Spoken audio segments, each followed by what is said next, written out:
Adventures of Pipeman on W4CY Radio.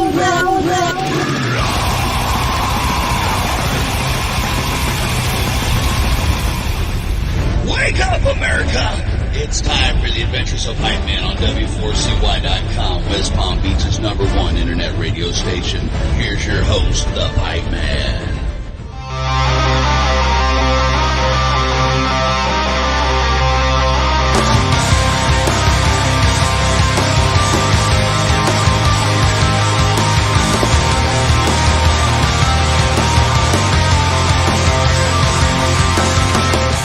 This is the Pipeman here on the Adventures of Pipeman W4CY Radio, and we're going way north from where I am. For you listeners, you know that I'm down in Costa Rica, and now we're going up to Canada because I love so many bands in Canada, and I do love, we were just talking about this before the interview, I love the publicist who set this up because he's one of the best publicists out there, so shout out to John.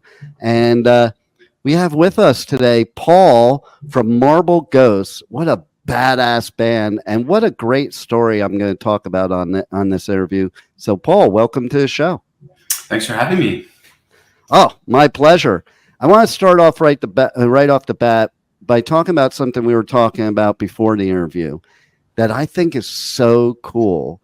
Your band is a multi-generational band, okay? Which in 2024, that almost seems like unfathomable because of all the idiotic stuff going on in the world where everybody's against each other. And it's like, oh, Gen Z this, Gen X that, Boomer this, millennial that, older millennial, younger millennial, blah, blah, blah, blah. And like, we're so separated and divided. So it puts a huge smile on my face that you have a band that has multiple generations. You're the oldest of the band, right. Which, hey, shout out to whoever's Gen Z in the band that they wanted you in the band.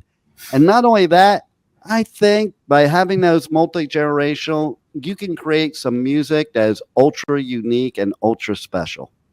Absolutely. It's been great so far, and yeah, going back to what you're saying about being a multi-generational band, it seems to work for us. We have Adam, the guitar player, youngest member, and he's very much into modern metalcore. Dylan, very much a fan of early '90s grunge. Jer, the drummer, more like me, more into traditional metal, death metal, that kind of stuff. And I grew up listening to 80s glam. I mean, the first album I ever bought was Shout at the Devil, Motley Crue's in 1983, the first tape I ever bought. You want some trivia there, by the way?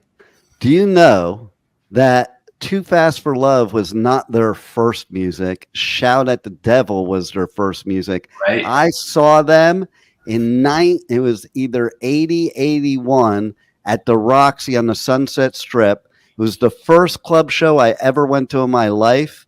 And I was like, oh my God, I'm never going to a real concert ever again. And all the songs were off of Shout at the Devil. They had a couple of the Too Fast for Love, but it was mostly Shout at the Devil. Oh, that's awesome. Right? Great. Yeah. So another thing I want to talk about is, okay, so your single Old School. Yeah. Okay. What I like about what you guys are writing about is against all the, I'm going to be blunt, the bullshit going on in the world, especially in 2024. And see, it's funny because I can put multiple meanings to that name of that song.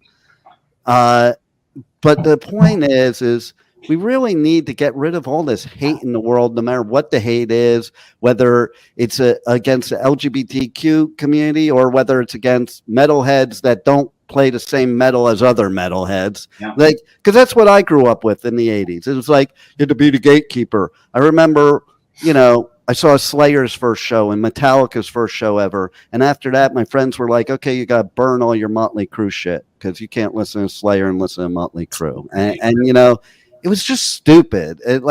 I also interviewed Josie Cotton a few times. We've become friends.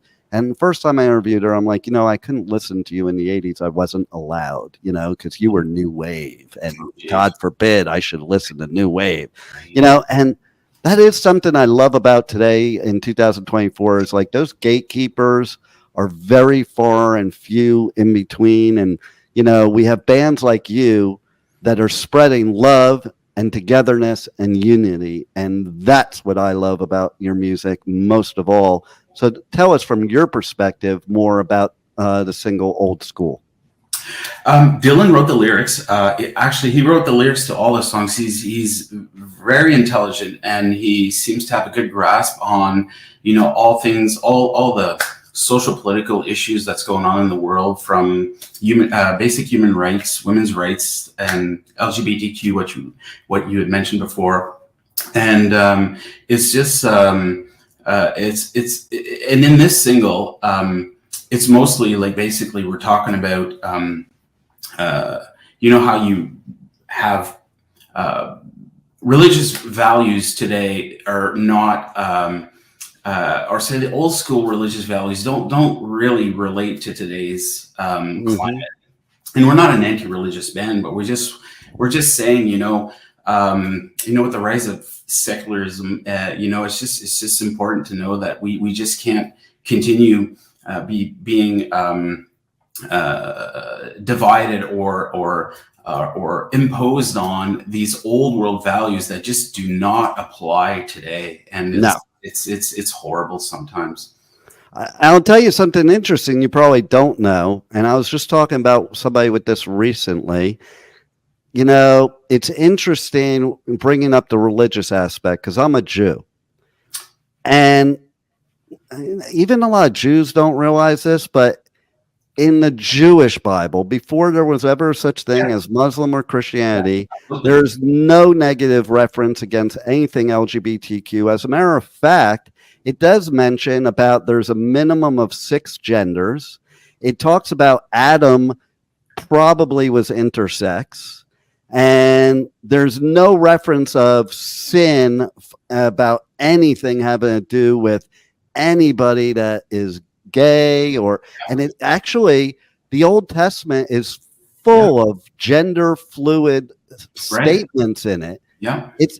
And that was the one that, if you're going to believe in that, came from God. Christianity and Muslim came from prophets, if you're going to believe in that.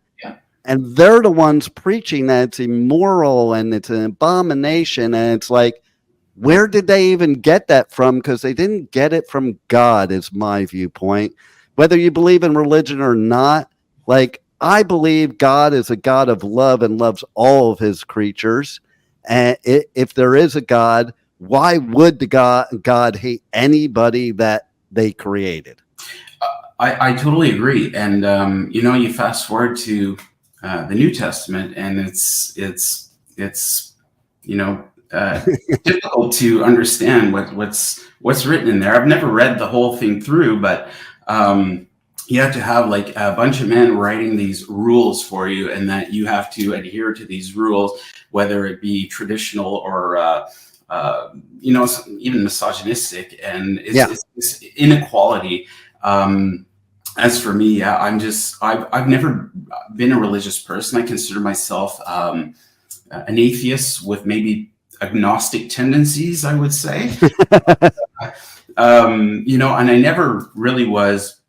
I always appreciated people who believed in God. It's just don't believe in the fluff that surrounds that. Just believe in like you say, a God of love. And right now it's division right now, and it's difficult. It's terrible. And it's like, whether somebody believes, doesn't believe, I think it's also a human right too. Like, exactly.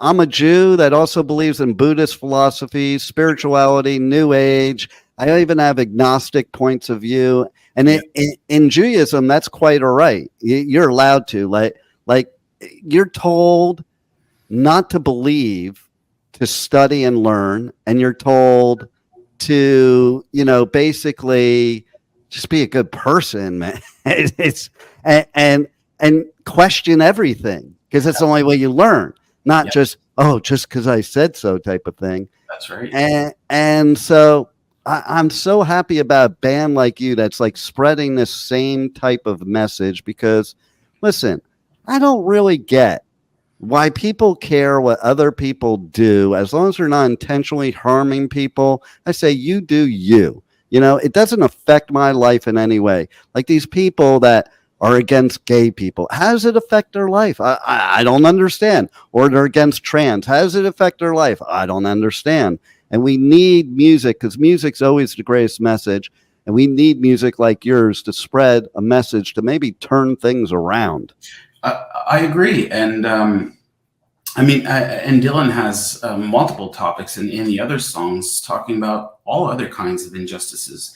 And basically, and I agree with you. It's like, to me, it's like, you know, to be a good person, you don't need a moral code to be a good person. I don't know. I find that's ridiculous. Who decided the moral code too? Like you said, a bunch of men. That's really what the New Testament is, a bunch of men that wrote it. Like they're the ones deciding. Exactly. And I mean, if I would belong to any church, it would be the Church of Common Sense. I love that. Yeah, but I don't speak for all the band members, but we're pretty much, you know, we love playing music, and it's important to have a message. It's important to have something you believe in. It's important to promote your convictions when you're in a band. And I find without having that glue that brings everything together in a band, it just maybe lacks a little bit of substance. But that for us, it's important. I think it's important too. I mean, like, you know, you see a lot of that going on lately, where there's people, not band members, but people like yelling at bands, like, just sing the song, stop spraying, blah, blah, blah, blah. Hello. Do they even understand what music is about? Music is about talking about your convictions, talking about different things. And yes, if you have that pulpit that you can spread your positive message to people from the stage, I'm 100% for it. So like if a band gets up there and gets everybody to be united, hey, that's the way it should be. And you know what? The fact of the matter is, music is therapy, and it's not supposed to be having no meaning to it. It's supposed to have meaning. And it's supposed to be fun at the same time. Yeah. Exactly. Yeah, exactly. And that's what makes people listen. You know, it's fun. It's not like somebody's up there lecturing, but you know, somebody that's writing music, singing music, what have you, you know, they're singing about things because they have something to say. They have a perspective on it, and you can agree or not agree, because I don't think most bands expect that everybody's going to agree with what their song says. It's not for that. It's for, you know, the cathartism of getting our thoughts out in a positive, fun way. Absolutely. And it's, you know, and we might get a little division, but we stick to what we do, and that's all we can do.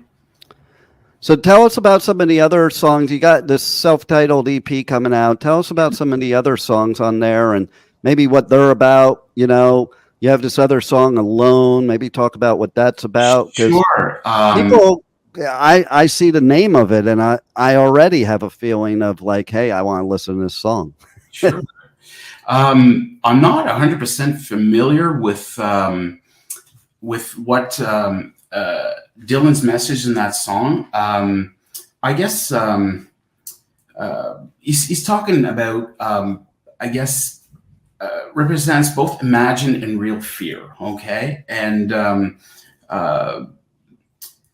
you know, how we create our own scenarios that frighten us. Yeah. So he's basically singing about, you know, for example, just trying to get thoughts here on that. You know, just like, for example, a real fear is being attacked late at night, get beaten up by a bunch of people, and that's a real fear, and that's a real scenario. And then I guess that scenario, real or imagined, it could be imagined, but then it becomes real. So I guess he's singing about our real and imagined fears, you know.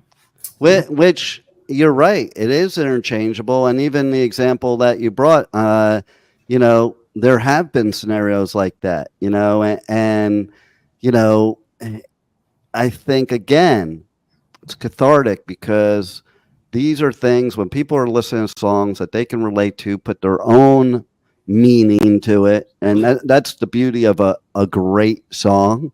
You know, I even think of like the title, and I think of myself, and it was like, you know, you think of like being all alone in the world, you know, because people aren't on the same page as you, or for whatever reason. There's many definitions of being alone. It doesn't mean you could be, listen, I go and I do radio coverage at music festivals. I could be at a music festival with 100,000 people there and still feel alone. Yeah. Yeah. So tell us when the EP is coming out, and tell us about your upcoming shows and all that good stuff. Yeah, the EP is going live March 1st, and it's going to be available on all platforms. And we're really excited, and we just got our CDs in the mail today. We had them printed, nice. And so we got actual tangible product to sell. I love it. So we're looking forward to that. And our EP release show is on February 29th at the 27 Club in the Market here in Ottawa. And I think it's going to be a great time. So we're opening for a great rock band, local band called Taming Sari, and a great Australian rock band called the Lazies. And I think it's just going to be just a great party. It's going to be lots of fun. We're looking forward to it. I love it. And how do people connect to you guys on social media, YouTube, all that good stuff? Yeah.